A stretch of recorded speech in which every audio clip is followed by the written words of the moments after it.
आचार्य चाणक्य का जवाब सीधा था। तक्षशिला में सुकन्या नहीं पढ़ सकती। यह जवाब सुनकर सुकन्या की आंखों के सामने अपने मां बाप का चेहरा कौंध गया। उसकी आंखें भर आई। उसे लगा जैसे वो फिर से सब हार गई हो, जैसे उसके माता पिता को फिर से उसी आग में जला दिया गया हो। सुकन्या को वहीं अकेला छोड़ आचार्य चाणक्य आश्रम के भीतर चले गए थे। सुकन्या एक हारे हुए योद्धा की भांति वहीं खड़ी थी। चंद्रगुप्त भी उसी के बगल में खड़ा था। वो सुकन्या की स्थिति से अवगत था और उसे समझाते हुए बोला, तुम चिंता ना करो सुकन्या, हम कोई दूसरा रास्ता निकालेंगे जिससे तुम जरूरी शिक्षा ग्रहण कर पाओगी। सुकन्या ने डबडबाई आंखों से चंद्रगुप्त की ओर देखते हुए कहा, चंद्रगुप्त, मेरे मन में आशा की जो किरण जागी थी वो झूठी नहीं थी और ना ही मेरा संकल्प झूठा है। चाहे कुछ भी हो जाए, मैं शिक्षा ग्रहण करके रहूंगी, फिर चाहे वो तक्षशिला में रहकर मिले या कहीं और से। ऐसा कह सुकन्या प्रांगण से अपनी कुटिया की ओर बढ़ गई। उस पूरी रात आश्रम में आचार्य चाणक्य, चंद्रगुप्त और सुकन्या में से किसी को नींद नहीं आई। अगली सुबह आचार्य आश्रम से बाहर निकले और हर रोज की तरह स्नान करने के लिए नदी की तरफ चल दिए। तभी रास्ते में उन्हें एक आवाज सुनाई दी, मानो कोई पत्थर पे कुछ घिस रहा हो। आचार्य आवाज की दिशा की ओर बढ़े तो देखा कि सुकन्या एक बड़े पत्थर पे धातु के कुछ टुकड़े घिस रही है। आचार्य ये देख हैरान रह गए। उन्होंने सुकन्या से उत्सुकतावश पूछा, क्या कर रही हो सुकन्या? शस्त्रों का निर्माण, सुकन्या ने जवाब देते हुए कहा। उसके बाद सुन आचार्य को झटका सा लगा और वो बोले, ये कैसा खेल है? बिना किसी ज्ञान के तुम भला शस्त्र निर्माण कैसे करोगी? उनकी बात को पकड़ते हुए सुकन्या बोली, आचार्य, बिना शिक्षा के भला मैं भी कैसे अपना लक्ष्य निर्धारण करूंगी? और मुझे कैसे पता चलेगा कि मुझे आगे क्या करना है और किस प्रकार अपने लक्ष्य को बढ़ाकर राष्ट्र निर्माण के लिए उपयोग में लाना है? सुकन्या के उत्तर ने आचार्य के चेहरे पर एक मुस्कान बिखेर दी और वो बोले, मुझे तुमसे यही आशा थी। अब जब तुमने अपना लक्ष्य बढ़ाकर समर्पण का भाव दिखाया है तो मुझे कुछ हल निकालना होगा। तक्षशिला का प्रवेश तो मेरे हाथ में नहीं है, लेकिन तुम्हारी शिक्षा का अवश्य है। चाणक्य की बात सुन सुकन्या ने उनको नमन किया और बोली, आचार्य, मुझे बस शिक्षा ही चाहिए और शिक्षा के लिए आवश्यक है एक शिक्षक, न कि तक्षशिला। और आपसे बेहतर शिक्षक और कोई नहीं हो सकता। चाणक्य ने उसको आशीर्वाद दिया और बोले, मैं कुछ सोचता हूं, तुम आश्रम लौट जाओ। आचार्य की बात सुन सुकन्या के मुंह पर एक संतोष का भाव था और वो खुशी खुशी आश्रम की तरफ बढ़ गई। सूर्योदय हो चुका था। चिड़ियों की चहचहाहट से चंद्रगुप्त की नींद खुली और वो अपनी कुटिया से बाहर आया। चंद्रगुप्त को देखकर सूरजमल बोला, चलो चंद्रगुप्त, आज तुम्हें तीरंदाजी का अभ्यास करना है। यह सुनकर चंद्रगुप्त का मुख खिल उठा, क्योंकि आखिरकार उसे सूरजमल द्वारा धनुष विद्या का ज्ञान जो प्राप्त होने वाला था। तभी चंद्रगुप्त की भेंट सुकन्या से हुई, जिसका चेहरा खिला हुआ था। उसकी हंसी देख जब चंद्रगुप्त ने कारण पूछा तो सुकन्या ने एक ही सांस में आचार्य से हुई बात कह डाली। कुछ समय पश्चात चंद्रगुप्त और सुकन्या सूरजमल के साथ आश्रम से कुछ दूर एक मैदान में थे। उस मैदान में कई तरह के अस्त्र शस्त्र रखे हुए थे। सूरजमल ने शस्त्रों से एक धनुष उठाया और चंद्रगुप्त को उसे पकड़ा सामने की ओर देखने को कहा। चंद्रगुप्त ने देखा कि एक विशालकाय बरगद के वृक्ष की शाखाओं से छोटी छोटी नकली चिड़िया लटक रही थी। सूरजमल ने चंद्रगुप्त को एक बाण देते हुए कहा, सामने लटक रही चिड़िया ही आज तुम्हारा लक्ष्य है और तुम्हें अपने बाणों से इनको भेदना है। याद रहे, एकाग्रता ही लक्ष्य को भेदने का एकमात्र उपाय है। चंद्रगुप्त ने ठीक सूरजमल के कहे अनुसार जैसे ही बाण छोड़ा, वो जाकर दूसरी दिशा में गिर गया। इससे चंद्रगुप्त और सुकन्या थोड़े मायूस हो गए। सूरजमल ने चंद्रगुप्त से कहा, दोबारा प्रयास करो, अगला बाण उठाओ। चंद्रगुप्त ने अगला बाण उठाया और एक बार फिर पूरी एकाग्रता के साथ उसे छोड़ा, लेकिन यह बाण भी थोड़ी दूर जाकर नीचे गिर गया। सूरजमल फिर बोले, अगला बाण, और एक बार फिर चंद्रगुप्त ने प्रयास किया। इस प्रकार अभ्यास करते करते दोपहर हो गई। चंद्रगुप्त का पूरा शरीर पसीने से तरबतर हो चुका था, लेकिन उसका एक भी बाण निशाने पे नहीं लगा था। पेड़ पे लटकी उन चिड़ियाओं में से एक भी चिड़िया को उसका बाण भेद नहीं पाया था। चंद्रगुप्त की सहनशीलता भी अब जवाब दे चुकी थी। सूरजमल भी उसके प्रदर्शन से निराश था। चंद्रगुप्त बोला, क्या मैं किसी और शस्त्र का अभ्यास नहीं कर सकता? सूरजमल बोले, नहीं चंद्र, अगर तुम्हें तक्षशिला में प्रवेश पाना है तो हर शस्त्र में कौशल अनिवार्य है। हताशा चंद्रगुप्त पर हावी हो चुकी थी। वो दोबारा अभ्यास करने की स्थिति में नहीं था। सुकन्या से यह सब देखा नहीं गया और तभी उसके मन में एक विचार आया। उसने साथ लाए खाने की पोटली से एक सेब निकाला और वहां रखे शस्त्रों में से एक कटार उठा ली। अगले ही पल वो भागते हुए बरगद के पेड़ के नीचे जाकर खड़ी हो गई और सेब को अपने सर पे रखकर चिल्लाई, चंद्रगुप्त, अब लगाओ निशाना। चंद्रगुप्त और सूरजमल ने उसकी तरफ देखा तो हैरान रह गए। सूरजमल ने घबरा कर आवाज लगाई, सुकन्या, तुम ये ठीक नहीं कर रही हो। चंद्रगुप्त का निशाना अभी कच्चा है। अगर गलती से बाण इधर उधर हो गया तो तुम्हारे प्राण संकट में पड़ सकते हैं। सुकन्या ने दृढ़ता के साथ जवाब दिया, मुझे कुछ नहीं होगा आचार्य, मुझे विश्वास है कि चंद्रगुप्त सही निशाना लगाएगा। चंद्रगुप्त घबराते हुए बोला, नहीं सुकन्या, मैं तुम्हारे प्राणों को संकट में नहीं डाल सकता। तभी सुकन्या ने कटार अपनी गर्दन पर रख दी और बोली, यदि तुमने निशाना नहीं लगाया तो यह कटार मेरे गले के आर पार हो जाएगी। तुम्हारे पास बहुत कम समय है चंद्र, इससे पहले यह कटार मेरे गले के पार जाए, निशाना लगाओ। सूरजमल और चंद्रगुप्त सुकन्या की यह जिद देखकर हैरान थे। सुकन्या बड़ी तेजी से कटार को अपनी गर्दन में चुभा रही थी। उसकी आंखों में आंसू आ चुके थे। चंद्रगुप्त से यह देखा नहीं गया और उसने एक बार फिर बाण उठाकर उसे धनुष पर चढ़ाया और धीरे से प्रत्यंचा को खींचा। सूरजमल कभी सुकन्या तो कभी चंद्रगुप्त को देख रहा था। चंद्रगुप्त ने पूरी एकाग्रता के साथ अपना ध्यान सुकन्या के सर पर रखे सेब पर केंद्रित किया। एक पल के लिए उसने अपनी आंख बंद करी और जब आंख खोली तो सामने सिर्फ सेब दिखाई दे रहा था। एक गहरी सांस लेते हुए उसने तेजी के साथ बाण छोड़ दिया।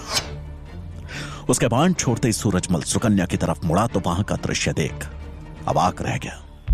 सुकन्या सकुशल थी और चंद्रगुप्त द्वारा छोड़े गए बाण ने सेब को 2 टुकड़ों में काट कर रख दिया था। सुकन्या उस स्थान से हट गई और चंद्रगुप्त ने फिर से बाण उठाए और एक एक करके पेड़ पर लटकी सभी चिड़ियाओं को अपने बाणों से भेद दिया। सूरजमल यह देखकर बहुत प्रसन्न हुआ और बोला, तुम्हारा आज का अभ्यास पूरा हुआ चंद्रगुप्त। अब सुकन्या भी चंद्रगुप्त के साथ थी। चंद्रगुप्त ने उसे देख मानो आंखों ही आंखों में उसका धन्यवाद किया। चंद्रगुप्त और सुकन्या मुड़कर आश्रम की तरफ जाने को हुए तभी सूरजमल ने पीछे से आवाज लगाई, चंद्रगुप्त तेजी से पीछे पलटा तो देखा कि सूरजमल ने एक सेब हवा में उछाल दिया था। चंद्रगुप्त ने तुरंत अपने धनुष से निशाना साधा और उस सेब को हवा में ही छलनी कर दिया। यह देख सुकन्या और सूरजमल का चेहरा खिल उठा। चंद्रगुप्त के अंदर मानो एक नई ऊर्जा का संचार हो चुका था।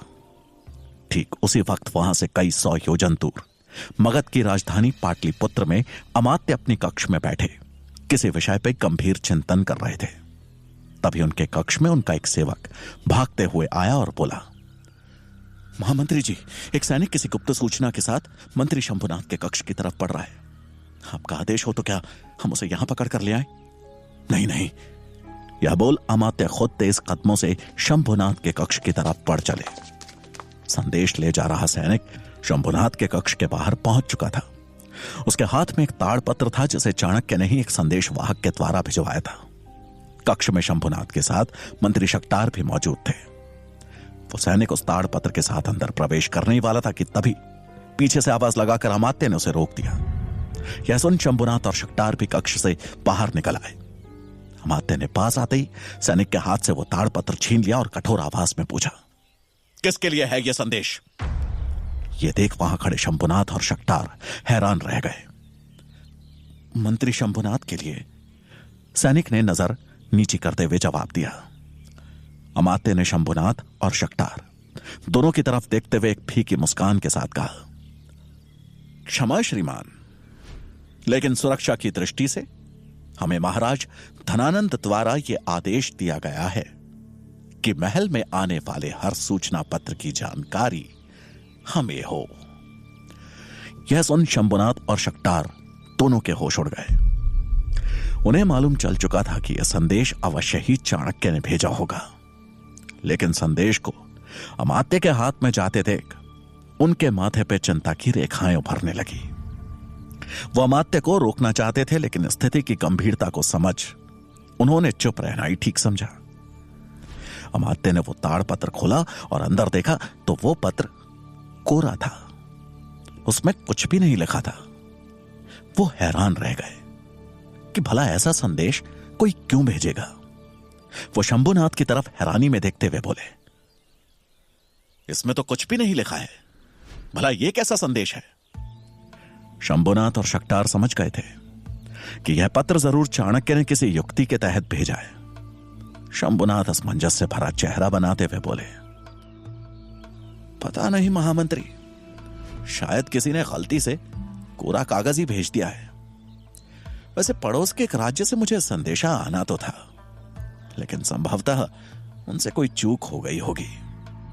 अमात्य के मुख पे हार जाने के भाव उभर आए और वो तिल मिलाते हुए उस सैनिक से बोले, कौन देकर गया है यह संदेश? सैनिक अमात्य के गुस्से को देखकर सकपका गया और हड़बड़ाते हुए बोला, महामंत्री, एक बाहरी संदेशवाहक था। कौन से राज्य से आया था? उन्होंने गरजते हुए पूछा। महामंत्री, वो तो नहीं पूछा, सैनिक ने डर से कांपते हुए कहा। शंभुनाथ अमात्य का पीला पड़ा चेहरा देख मन ही मन खुश हो रहे थे। अमात्य ने झुंझुलाते हुए वो ताड़पत्र फाड़कर वहीं फेंक दिया और बड़ी तेजी से वहां से निकल गए। उनके पीछे वो सैनिक भी वहां से चला गया। शंभुनाथ ने तुरंत ही वो पत्र उठाया और एक कुटिल मुस्कान के साथ शक्टार की तरफ देखा। शक्टार के मुख पे भी कुटिल मुस्कान उभर आई। वो उस फटे हुए पत्र को लेकर कक्ष में आ गए।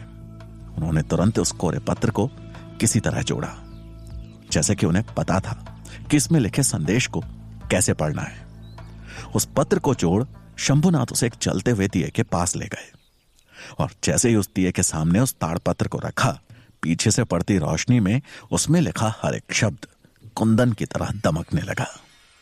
शंभुनाथ और शक्टार दोनों के चेहरे खुशी से खिल गए। शक्टार ने गंभीर होते हुए दबी आवाज में कहा, आचार्य चाणक्य की सूझबूझ की दाद देनी होगी। अगर यह संदेश इस तरह न भेज दे तो आज तो हमारा सारा भेद ही खुल जाता।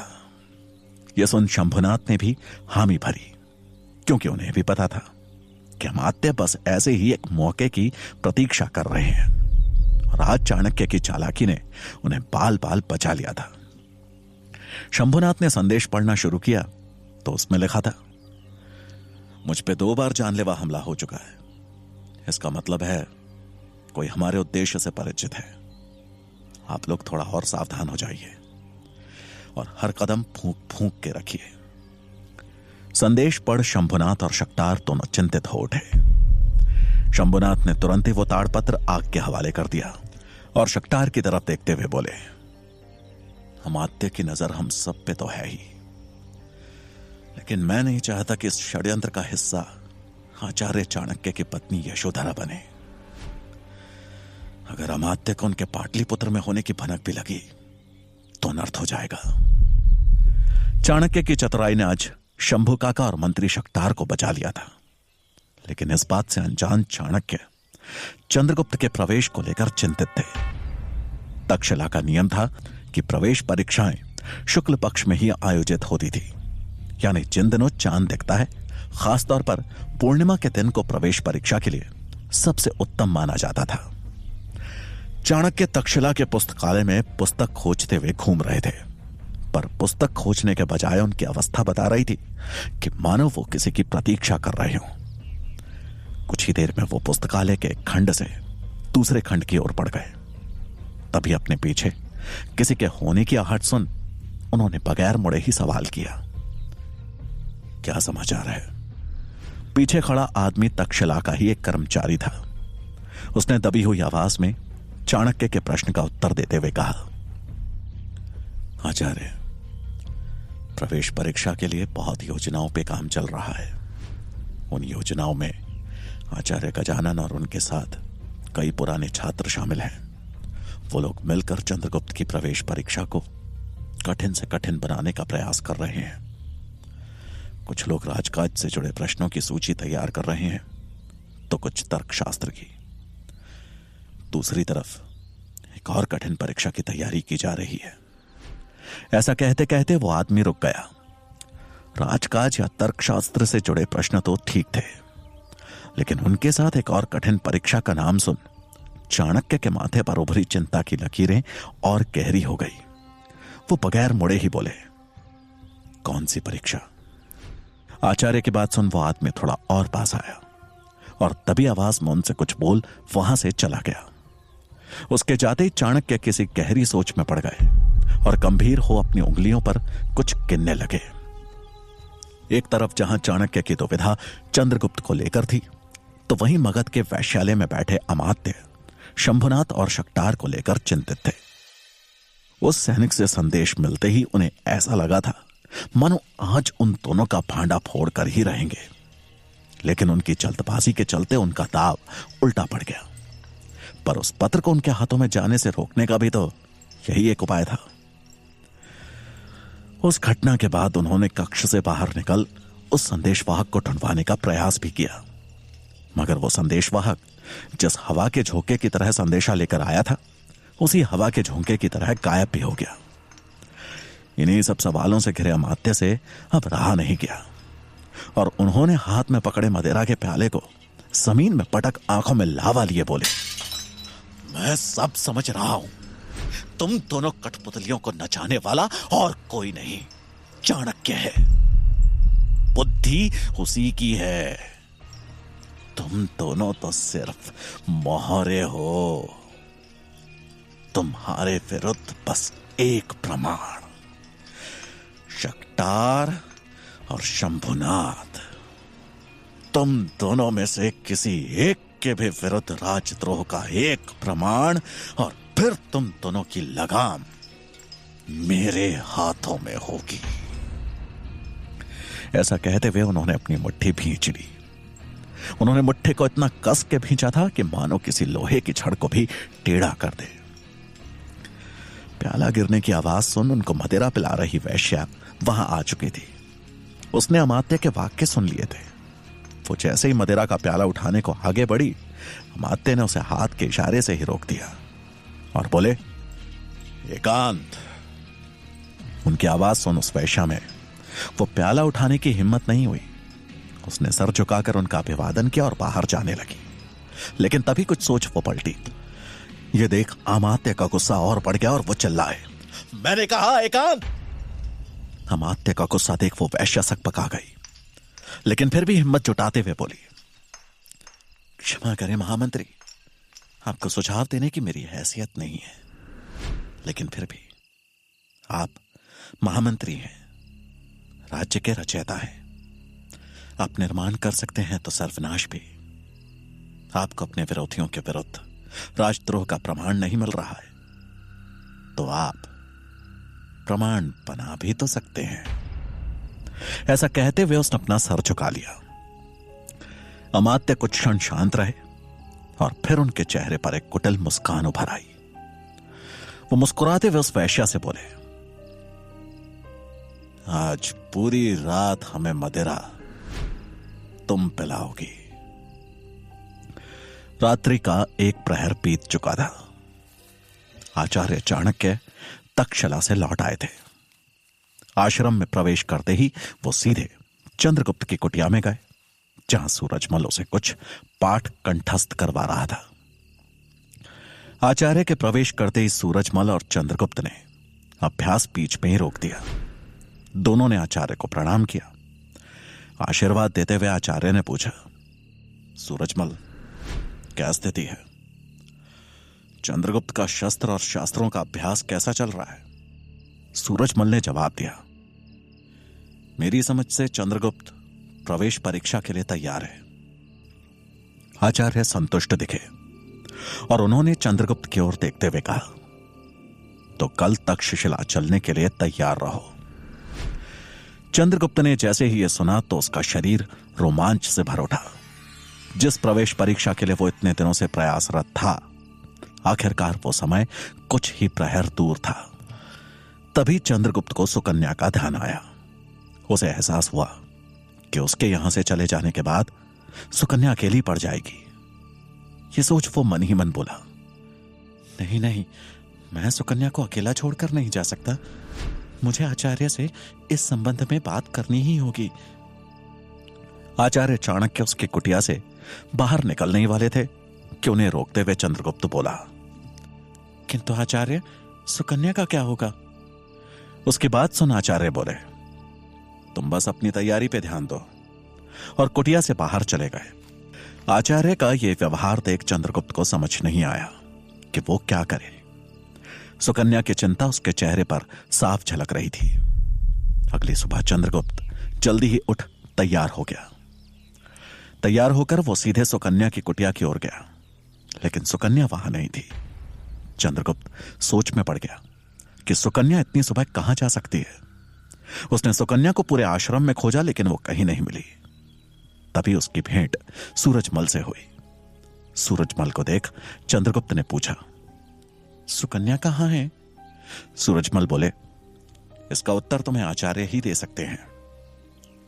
चंद्रगुप्त ने जैसे ही यह सुना, वो दौड़कर आचार्य चाणक्य की कुटिया में पहुंच गया। आचार्य वहां तैयार होकर बैठे थे।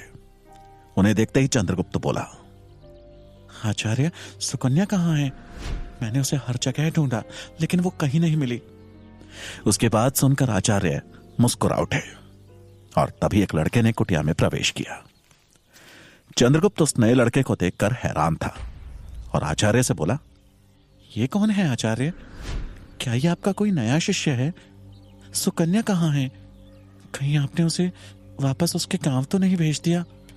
चंद्रगुप्त की ओर से आते इतने सारे प्रश्नों को सुन आचार्य बोले, शांत चंद्रगुप्त, पहले इससे मिलो।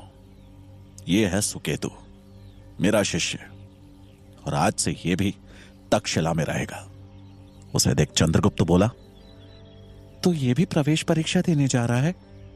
आचार्य ने नामे सर हिलाते हुए कहा, नहीं चंद्रगुप्त, ये मेरा शिष्य है, तक्षशिला का नहीं। और ये वहां एक छात्र बनकर नहीं बल्कि सेवक बनकर रहेगा। चंद्रगुप्त आचार्य की बातें सुनकर हैरान था। वो बोला, किंतु सुकन्या, वो कहां है?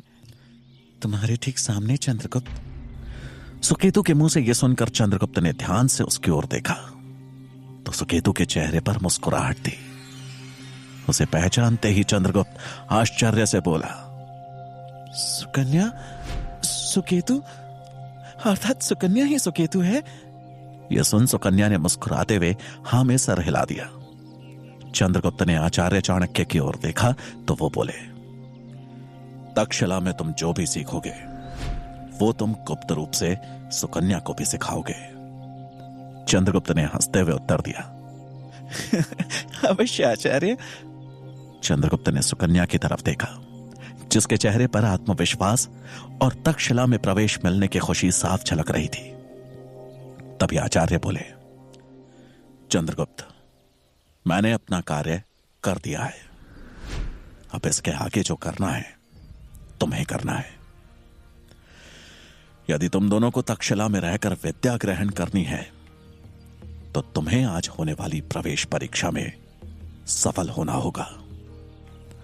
आचार्य की बात सुनते ही चंद्रगुप्त को अचानक से आभास हुआ कि उसके कंधों पर कितनी बड़ी जिम्मेदारी थी।